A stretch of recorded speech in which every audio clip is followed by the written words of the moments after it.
tenho apenas um punhado de farinha que restou numa vasilha e um pouco de azeite no fundo da jarra. Algumas Bíblias falam botija, né? E estava apanhando alguns gravetos para preparar esta última refeição. E depois meu filho e eu morreremos. Versículo 13 diz assim, para finalizar. Elias, porém, disse: não tenha medo, faça o que acabou de dizer. Mas primeiro faça um pouco de pão para mim. Depois use o resto para preparar uma refeição para você e seu filho. Eita Deus. Amém, irmãos? Glória a Deus. Glória a Deus. Glória a Deus, aleluia. Glória a Deus. Deus de poder. Irmãos, aqui todo mundo conhece a história de Elias. Pastor Pedro começou a relatar aqui no livro de 1 Reis, capítulo 18, falando sobre o confronto no Monte Carmelo. E antes desse capítulo 18, eu quero ilustrar aqui o 1 Reis, capítulo de número 17, que a Bíblia diz que Elias recebeu uma ordem. E a ordem que Elias recebeu não foi do homem, a ordem foi de Deus. Aleluia, Deus. Glória. A Bíblia diz, irmãos, que Elias, quando ele recebe a voz de Deus, uma ordem, a qual o Senhor fala: Elias, vai até a cidade de Sarepta, porque eu já dei ordem a uma mulher viúva que te sustente por alguns dias. A Bíblia diz, irmãos, que Elias, ouvindo a voz de Deus, ele sai e destina a cidade de Sarepta. Vamos falar um pouco desta viúva. A Bíblia fala, irmãos, que esta viúva, ela tinha um marido, e o marido veio a falecer. O único bem maior que ela tinha era o único filho. Aleluia. E a Bíblia diz que a cidade inteira de Israel, Sarepta, estava enfrentando uma situação difícil por causa do pecado do povo. Meu Deus.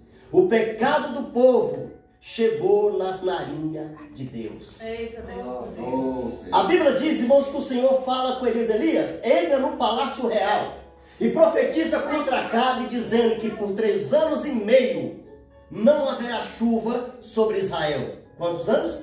3 anos e meio. 3 anos e meio. Aleluia. A Bíblia diz, irmão, que quando ele profetiza, o povo ficou sem acreditar.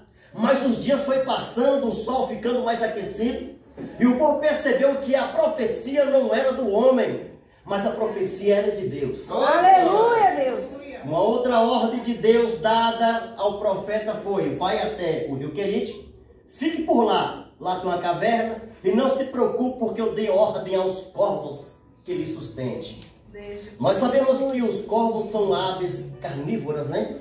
Que não pode ver carne, sangue, o cheiro do sangue que ela já chega. Algumas pessoas falam que é urubu, mas a Bíblia fala sobre corvos.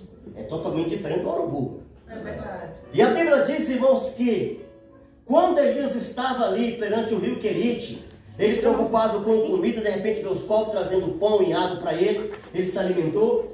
E depois dele se alimentar, veio a outra ordem de Deus: vai até a cidade de Sarepta.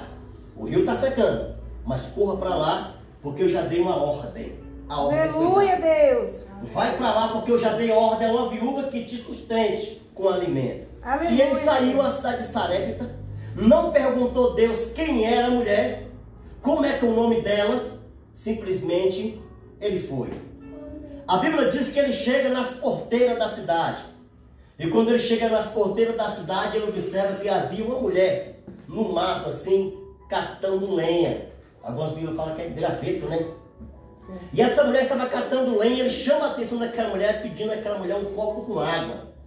Quando ele chama a atenção daquela mulher, pede àquela mulher um copo com água, aquela mulher muito bondosa foi para sua casa para trazer água para Elias. E ela sabia muito bem, irmãos, que havia escassez de água e também de pão. Mas aquela mulher tão bondosa diante de Deus, que ela já sabia que uma pessoa mandado por Deus, ia cruzar o caminho dela. Aleluia, Deus. Algo interessante, irmãos, que quando Elias percebeu que aquela mulher estava sendo muito bondosa, ele chama ela de novo e fala: mulher, faz favor, e ela veio. Aí ele olha para ela e diz: olha, aproveita e traga um pedaço de pão para mim. Algumas traduções diz bolo, não é isso? Verdade. E aquela mulher olha para ele e diz: homem, tu não observaste que em toda a terra há uma seca enorme? E tu vem pedir para mim? Lá em casa tem um pouquinho de farinha em uma panela, uma vasilha, e um pouquinho de azeite na botija. A Bíblia diz, irmãos, que quando ela fala isso para Eliseu, para Elias, Elias olha para aquela mulher e diz: faça o bolo para mim. E o que sobrar, viva do Resto. Engraçado, né, irmãos? Esse restante é que chama a minha atenção. Aleluia, Deus. Esse restante, ou o resto, tem feito coisa tão sobrenatural que eu queria viver do restante que Deus tem para mim.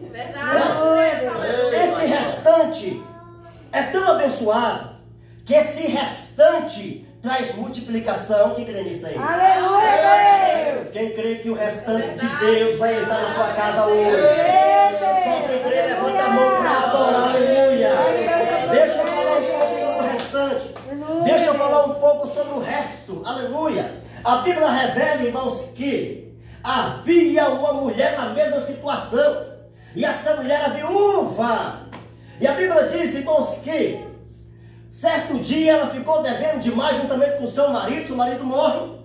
E ela viu que os credores foram até a casa dela. Quando chega na casa dela, eles dizem: olha, eu vim cobrar a dívida que seu marido me deve. Ela vira para os credores e diz: meu marido já morreu. Ele falou assim: ó, se morreu eu não sei, só sei que eu quero meu dinheiro. Eles olham para a mulher e dizem: então eu vou pegar os seus filhos, vou levar para ser escravo a trabalhar para mim e vai quitar a dívida. A mulher ficou desesperada. Ela corre até o outro homem de Deus chamado Eliseu. E ela questiona sobre o assunto. Aleluia. E ele olha para ela e diz: o que tu tem na sua casa? Ela diz: eu tenho um pouquinho de azeite. Aleluia. O Senhor falou que ela vai na casa dos vizinhos, pega a vasilha emprestada, mas pega tudo que eles te emprestaram. E ela saiu, irmão, pegando vasilha, e o Senhor falou: vai para a tua casa, tranque a porta da tua casa, pega o azeite e derrama sobre a vasilha. A Bíblia diz, irmãos, que ela começou a derramar azeite nas vasilhas e começou a se multiplicar.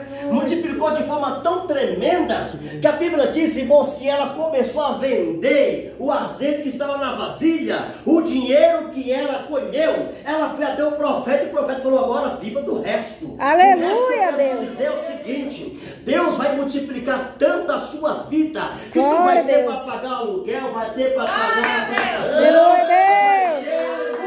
E depois que tu quitar tudo, o Senhor diz: viva do resto. Esse Aleluia, resto é para você cuidar da sua própria pessoa. Quem acredita nisso? Esse resto de Deus, às vezes o povo não entende, o povo não compreende, mas o restante de Deus é que Deus vai fazer na minha vida e na tua vida e falar de mim, de você, uma pessoa próspera. Aleluia, Deus. Levanta a mão para adorar. Glória a Deus. A Aleluia. Bíblia diz, irmão, que quando Elias, voltando à história do capítulo 17, quando Elias olha para aquela mulher corre para sua casa, ela pega, irmãos, aquele pouco de farinha que tinha e começou, irmãos, a fazer um pão ou um bolo. A Bíblia diz, irmãos, que no tempo de Jesus, o povo chamava de pão asmo. Como é que era feito o pão asmo? O pão asmo era feito somente com farinha e água. Feito como? Farinha e água. Chamado pães asmos. Jesus de repente olha para o mundo e diz: povo, eu sou o pão da Vida. Eu sou o pão da Vida. Olha que crê nisso aí. Aquele que comer deste pão jamais terá fome.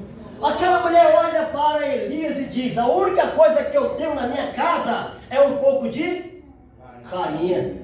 Jesus disse o que? Eu sou o pão da vida. A farinha para fazer o que? O pão. A única coisa que ela tinha na casa dela, sabe quem? Jesus de Nazaré. Olha só, não precisava de mais nada. Aquele azeite simboliza a presença do Espírito Santo. Ela tinha duas coisas: tinha Jesus e tinha a presença do Espírito Santo. Se tem essas duas pessoas, aleluia, não precisa ter mais nada. Se você tem Jesus na tua vida e você está cheio do Espírito Santo, não temas a nada. Quem crê, levanta a mão para adorar.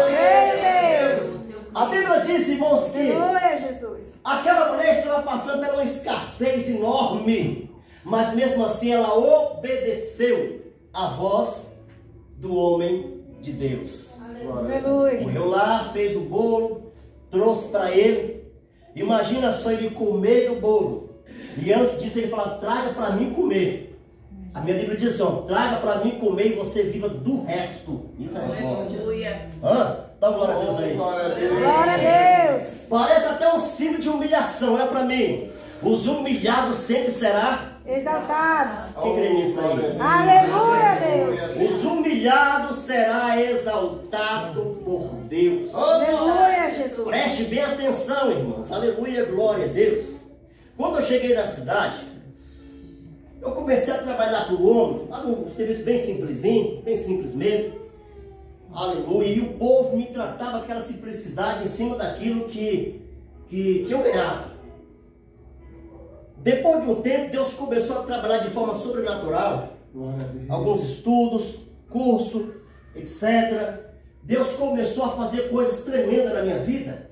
E as pessoas, engraçado que as pessoas que me tratavam, irmãos, glória a Deus, da forma que eu estava, eles parecem que eles viam algo assim, diferente na minha vida, porque me tratavam porque eu ganhava muito pouco. Quando Deus começou a me exaltar, para a glória de Deus, porque isso é para a glória do Senhor, o povo começou a me tratar de forma diferente. Não sei se é por medo. Aleluia, não sei. Glória a Deus. Amém? Então glória a Deus aí. Glória a Deus. Então glória a Deus. Glória a Deus. Eu não sei se é porque a vida mudou, mas eu sei de uma coisa: que Deus, Ele é Deus. fiel. Ele é Deus, sempre Ele é Deus. Aleluia. Deus, Ele é Fiel. Olha para o teu irmão, bate o nome dele e diz para ele: Deus é fiel. Deus é fiel. Deus é Fiel, minha pastora. Ei, Deus é fiel. Aleluia, Deus. Olha para mim. Você sabia que o povo olha para você pelo jeito que tu és? Olha pra mim. Verdade, Jesus. Diante da sociedade, aleluia. Quem é professor aqui? O professor? Ninguém? Quem trabalha na escola? Ninguém. Graças a Deus. Ninguém não? Amém? Trabalhar com aluno é honra, irmãos. É honra muito grande. Vou trabalhar com pessoas de Deus, amém? Trabalho profissional é honra demais, para a glória de Deus. Amém? Eu sou um oficial, para a glória do Senhor. Louvo a Deus por isso, porque o meu Deus, Ele é bom. Aleluia, Ele é Deus. fiel, Verdade, Ele é Senhor. verdadeiro. E operando Ele, quem? Impedirá. Aleluia. Cada um ganha segundo aquilo que Deus determinar para a vida dele. Verdade. A Bíblia revela, irmão, que aquela mulher estava enfrentando uma escassez muito grande. Estava passando por um momento muito difícil na vida dela. Um pouquinho que ela tinha, ela pegou para o homem de Deus, confiando no resto que Deus tinha para dar para ela. Alguma pergunta: mas apóstolo, o resto, mas que resto é esse? O resto que mudou a vida daquela mulher por 3 anos e meio. Aleluia, Deus. Tu crê? Tu crê na profecia? Levanta a Deus, mão. aleluia. Abra tua mão se tu crê que eu sou profeta. Aleluia, Deus. Olha só, por 3 anos e meio. Aleluia, Deus. 3 anos e meio. Deus, Ó, poder, porta irão se abrir. Aleluia. Deus irá suprir as tuas necessidades. Aleluia, Senhor. 3 anos e meio de fartura. 3 anos e meio de bênção e de vitória. 3 anos e meio de honraria. 3 anos e meio de muita bênção. Aleluia. Imagina só uma nação inteira enfrentando um momento difícil na vida deles. Uma nação inteira. Quando fala nação inteira, fala mais de 1.500 pessoas. É uma nação inteira, são milhares e milhares de pessoas enfrentando momentos difíceis. Mas Deus, Jesus, estava na vida daquela mulher. Jesus estava na casa dela. O Espírito Santo estava na casa dela. Se Jesus está na sua casa e o Espírito Santo está na sua casa, não se preocupa, porque o próprio Deus vai te indicar. Quem crê nisso? Aleluia! Vamos para adorar. Aleluia, glória a Deus e glória a Jesus, porque Deus é fiel. E Ele vela para cumprir a sua palavra. Só que nós, seres humanos, irmãos, aleluia, muitas vezes somos ingratos e ignorantes, muitas vezes. E por causa da ignorância, às vezes as bênçãos demoram a chegar. Tem pessoas que veem a situação vindo ao contrário, como na vida dele, ele pensa, Deus parece que até me abandonou, e o objetivo dele é querer muitas vezes chutar o balde. Deus não quer que você chuta balde, Deus não quer que você volte, Deus quer que você fique na presença dele, servindo a ele, porque mesmo que tenha escassez, é no meio da escassez que ele vai te prosperar. A mulher era tão obediente a Deus, glória a Deus, que o próprio Deus levou o homem de Deus até ela. Aleluia, Jesus. Ele levantou para adorar. Glória a Deus. Depois que ele comeu, depois que ele fogou, ele olha para aquela mulher e profetiza: nunca mais, principalmente diante desses 3 anos e meio, a farinha da sua panela jamais vai Acabar. e o azeite da tua botija jamais faltará, até o dia que eu der chuva sobre esta cidade. Aleluia. Está vindo bênção, Eu está creio. vindo prosperidade. Deus vai honrar. Ele pega as coisas mais simples desta terra para confundir as coisas mais sábias, para mostrar que Ele é Deus, porque operando Ele, quem impedirá? Deus conhece o teu jeito de ser, Deus conhece a sua vida profissional, Ele sabe de todas as coisas, e tudo, irmãos, acontece por permissão de Deus. Aleluia, Só que Senhor. Ele levantou para adorar. Aleluia. A Bíblia diz, irmãos, que a obra na casa daquela mulher foi completa. Olha para o teu irmão e diz para ele assim: ó, o senhor está começando a obra. O Senhor está começando a obra. Me prepare. Se prepara. Que o melhor de Deus, Que o melhor de Deus está por vir. está por vir. Quem crê? Eu creio.